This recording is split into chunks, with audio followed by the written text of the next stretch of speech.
Breaking news చూస్తున్నాం. BRS working president KTR కు big shock తగిలింది. కేటీఆర్ కు కేంద్ర ఎన్నికల కమిషన్ నోటీసులు జారీ చేసింది.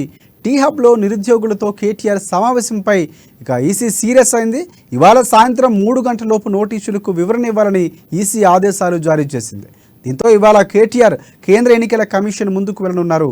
కాగా ఎన్ని సమస్యలు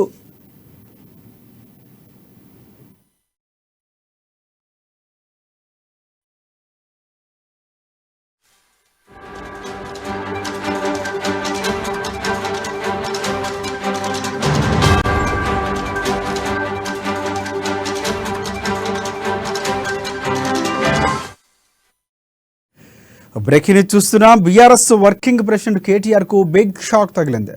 కేటీఆర్ కు కేంద్ర ఎన్నికల కమిషన్ నోటీసులు జారీ చేసింది. టీ హబ్ లో నిరుద్యోగులతో కేటీఆర్ సమావేశంపై ఈసీ సీరియస్ అయింది. ఇవాళ సాయంత్రం 3 గంటలలోపు నోటీసులకు వివరణ ఇవ్వాలని ఈసీ ఆదేశాలు జారీ చేసింది. దీంతో ఇవాళ కేటీఆర్ కేంద్ర ఎన్నికల కమిషన్ ముందుకు వెళ్లనున్నారు. కాగా ఎన్ని సమస్యలు కేంద్రం నుంచి కలిగించినా ఆఖరికి మా తల తెగిపడినా ఢిల్లీకి తల వంచే సమస్య లేదంటూ కేటీఆర్ చాలా ధీమాగా చెప్పారు. మేము అధికారంలో ఉండగా ఈ 9.5 సంవత్సరాల్లో 2 లక్షలకు పైగా ఉద్యోగాలకు నోటిఫికేషన్లు ఇచ్చాము.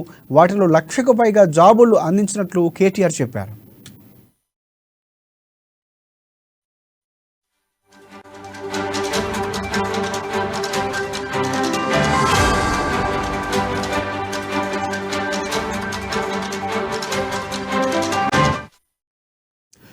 బ్రేకింగ్ న్యూస్ చూస్తున్న బీఆర్ఎస్ వర్కింగ్ ప్రెసిడెంట్ కేటీఆర్ కు బిగ్ షాక్ తగిలింది. కేటీఆర్ కు కేంద్ర ఎన్నికల కమిషన్ నోటీసులు జారీ చేసింది.